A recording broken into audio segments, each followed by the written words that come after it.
let's talk about country style ribs and why yours may be coming out tough, because we can fix that and it's a lot simpler than you think.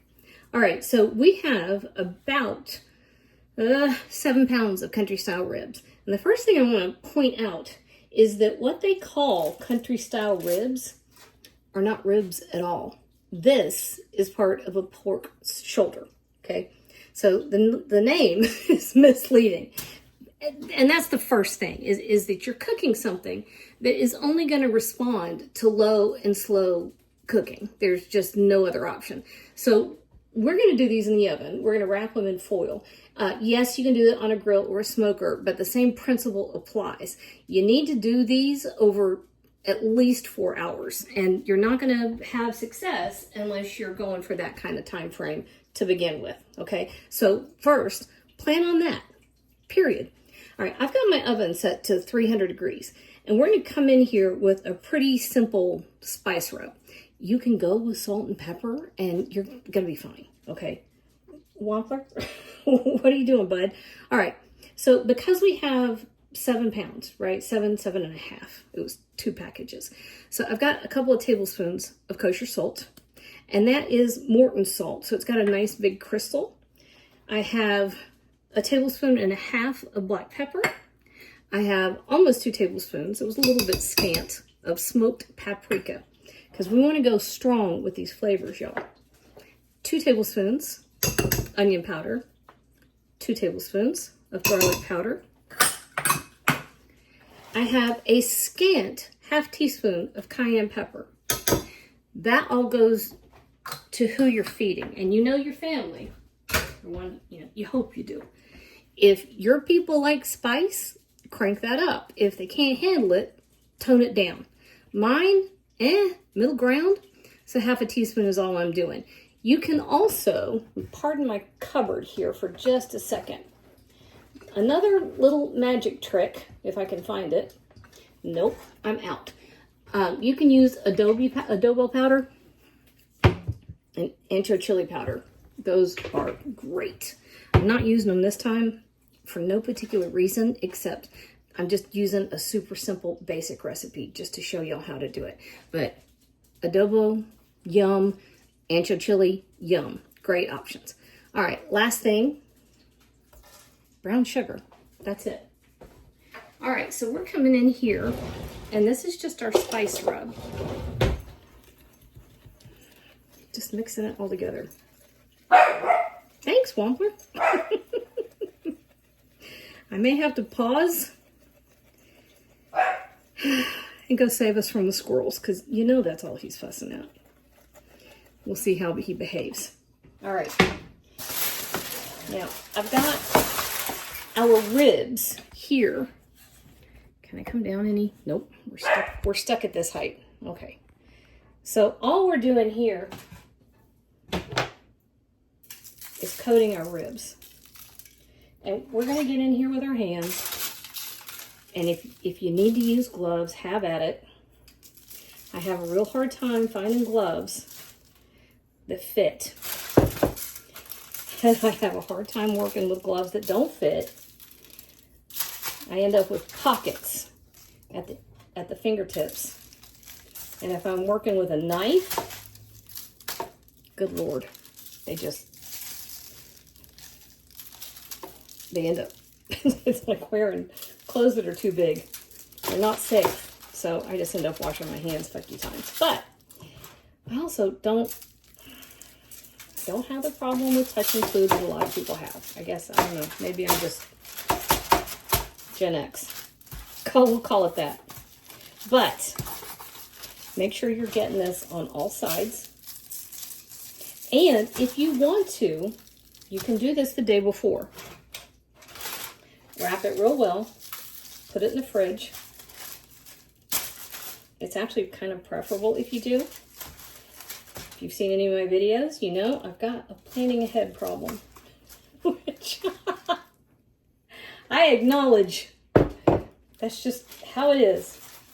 But get all those spices on there. Capture all that flavor. And that's all you got to do. All right. we are going to wash up real well and then seal our little package up. Because at this point,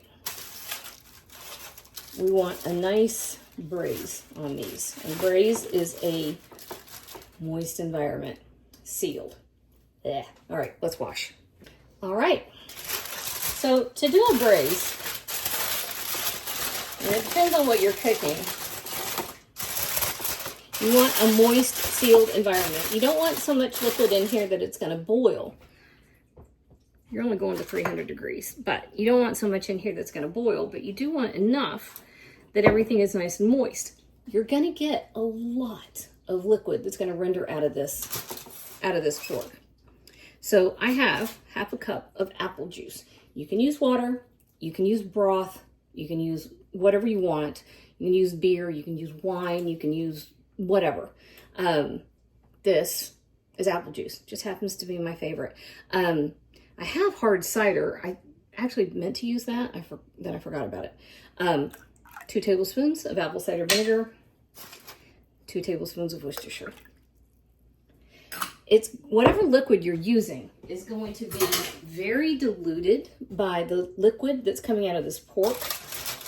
That's fine. You're also going to get a lot of fat released from this pork. Also fine. The type of liquid is nice. It's not the end all and be all. But it can change your flavor profile. That's why I like apple. And you're not going to dump over the top because you don't want to remove all your seasoning. You want to come in here under the bottom and around the sides.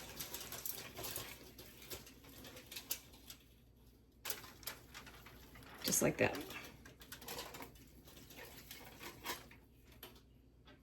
You're just giving it a little bath. I'm going to have to get another piece of foil, I'm sure. Maybe not. Nope. Okay.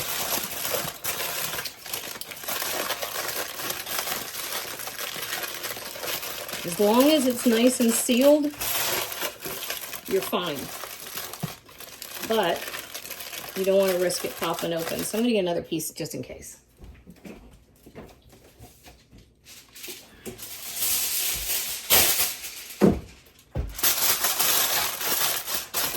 Just for insurance. Okay. Now, we're just not going to mess with this for 4 hours. So set a timer. Go do your laundry. Go to the store. Take a nap. Do whatever. But don't mess with that. Okay? Leave it alone. Give it 4 hours. Clear your counters. Just don't mess with the pork. 4 hours. Leave it alone. It'll be fine. I promise. We have had 4 hours. I'm going to hurt myself. Woo! Woo! This is where we are. Oh, perfect. All right. So what we want to do at this point is let it go back in there, but we want to leave the top off because now, shoot, hot. Now we are going to let some of this liquid evaporate. Now, if you're braver than I am, you could come over to the sink and drain some of that off. I usually leave that to a assistant situation. I may call Boone up here. But let me show you what you're looking for at this stage.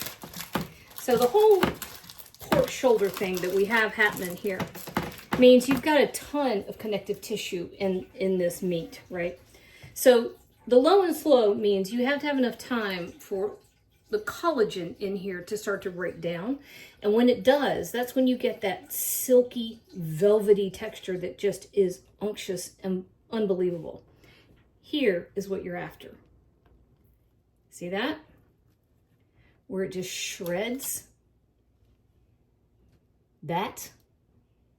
If you don't have that, you're not done. And the only thing you can do at that point is right back in the oven. Okay, so we are going right back in the oven. Actually, I'm taking that because I have a little baby wiener dog over here. If y'all don't know drama queens, you don't know wiener dogs. So this is going to go right back in the oven, and I'm going to give it 30 minutes just to...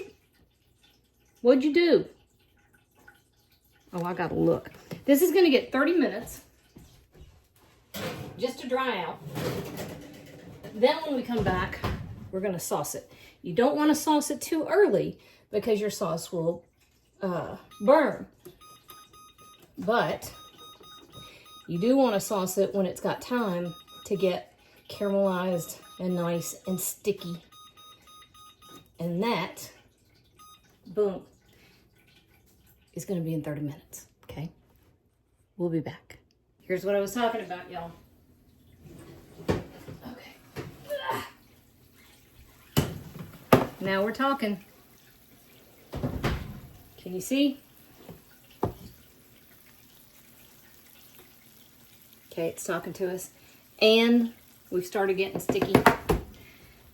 All right, normally I would tell you to make your own barbecue sauce, but I'm not proud. We're going right in here with the bottled stuff. And I don't want to hear it. Use what you like.